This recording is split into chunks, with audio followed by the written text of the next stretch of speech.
आज मैं जो आपको मोटिवेशनल स्टोरी सुनाने जा रहा हूँ, इस स्टोरी से आप अपने आप से प्यार करना सीख लोगे। एक छोटे से गांव में एक आदमी रहता था। उसके घर के पास से एक पहाड़ था, जहाँ पर रोज़ सुबह वो जाता, वहाँ पर थोड़ी देर उस पहाड़ पर बैठता, फिर वापस आ जाता। तो रोज़ की तरह वह सुबह सुबह जा रहा था। पीछे से उसका छोटा सा बेटा आया। उसने आकर के उसका हाथ पकड़ लिया और कहा कि आज मैं भी आपके साथ चलूँगा। उसने पहले तो उसको थोड़ा सा समझाया और मना किया। कहा कि जो रास्ता है वो बहुत ही छोटा है और चढ़ाई बहुत ज़्यादा है, तू तो मेरे साथ नहीं चल पाओगे। लेकिन फिर जब उस बेटे ने जीत करी तो पिता मान गया। वो दोनों पहाड़ पर चढ़ने लगे। पिता ने बेटे का हाथ कस के पकड़ लिया। लेफ्ट साइड में पहाड़ थी और राइट साइड में खाई, और रास्ता बहुत ही छोटा था। वो पहाड़ की चोटी तक पहुंचने वाले ही थे, तभी रास्ते में एक बड़ा सा पत्थर आया।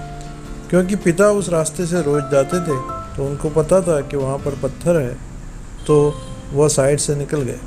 लेकिन जो बेटा था उसका ध्यान कहीं और था, तो उसका घुटना जाकर उस बड़े पत्थर से टकरा गया। उस बच्चे के मुंह से एक चीख निकली, और जैसे ही वह चीखा, उसकी आवाज़ उन पहाड़ों में गूंजने लगी। इससे पहले उस बच्चे ने कभी भी अपनी आवाज़ को गूंजते हुए नहीं सुना था, तो उसे समझ नहीं आ रहा था कि ये क्या हो रहा है। वह अंदर से थोड़ा सा घबरा गया और उसे लगा कि शायद कहीं कोई और है जो छुपकर उसे देखकर उसका मजाक उड़ा रहा है। फिर उस बच्चे ने बोला, कौन हो तुम? तो जब उस बच्चे ने इस गूंज को सुना तो उसे गुस्सा आ गया। फिर उसे लगा कि कौन है जो मेरा मजाक उड़ाए चला जा रहा है। फिर उसने गुस्से से कहा कि मैं तुम्हें छोड़ूंगा नहीं। और फिर जैसे ही उसने इस गूंज को सुना, वो घबरा गया। उसके पिता समझ गए थे कि ये क्या हो रहा है। उसने अपने पिता का हाथ कस के पकड़ लिया और उनसे पूछा कि ये कौन है जो मुझे इतना तंग कर रहा है, कौन है जो मुझे इतना डरा रहा है। तो उसके पिता थोड़े से मुस्कुराए और उन्होंने खाई की तरफ देखकर बोला, मैं तुमसे बहुत प्यार करता हूँ।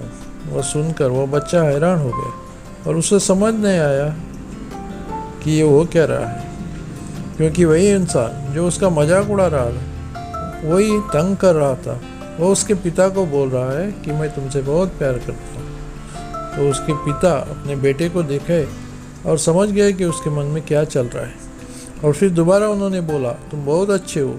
और ये सुनकर उनका बेटा थोड़ा सा मुस्कुराया और पूछा अपने पिता से कि ये क्या हो रहा है। फिर उसके पिता ने अपने बेटे को समझाया कि ये जो आवाज़ तुम सुन रहे हो ना, ये किसी और की नहीं है, ये तुम्हारी आवाज़ है जो पहाड़ों में गूंज रही है और तुम्हें अपनी आवाज़ सुनाई दे रही है। जैसे तुम बोलते हो ठीक वैसा ही तुम्हें सुनाई देता है। अगर तुम गुस्से में कुछ कहोगे तो पलट के वो आवाज़ आएगी, उसमें भी गुस्सा भरा होगा। लेकिन अगर तुम कुछ अच्छा कहोगे तो वो आवाज़ भी अच्छी होगी। बिल्कुल इसी तरह से हमारी ज़िंदगी में भी होता है। जैसा तुम अपने मन में इस ज़िंदगी के बारे में सोचते हो, ये ज़िंदगी तुम्हारे लिए बिल्कुल वैसी ही हो जाती है। अगर तुम तन ही मन अपने आप से बोलते रहोगे कि मेरी ज़िंदगी तो बहुत बुरी है, तो तुम्हारी ज़िंदगी सच में बुरी हो जाएगी। और अगर तुम अपनी ज़िंदगी से प्यार करोगे तो तुम्हारी ज़िंदगी भी तुमसे प्यार करेगी। ये बात उस बच्चे के दिमाग में घर कर गई, और फिर वे दोनों ही उस पहाड़ की चोटी पर गए। लेकिन बच्चे के दिमाग में ये बात घूम रही थी, और फिर वह बच्चा खिलखिलाया कर हंसा, और उसने अपने दोनों हाथ खोले और अपनी पूरी ताकत से बोला, मैं तुमसे बहुत प्यार करता हूँ। आपको ये कहानी कैसी लगी? कमेंट करके ज़रूर बता देना। धन्यवाद।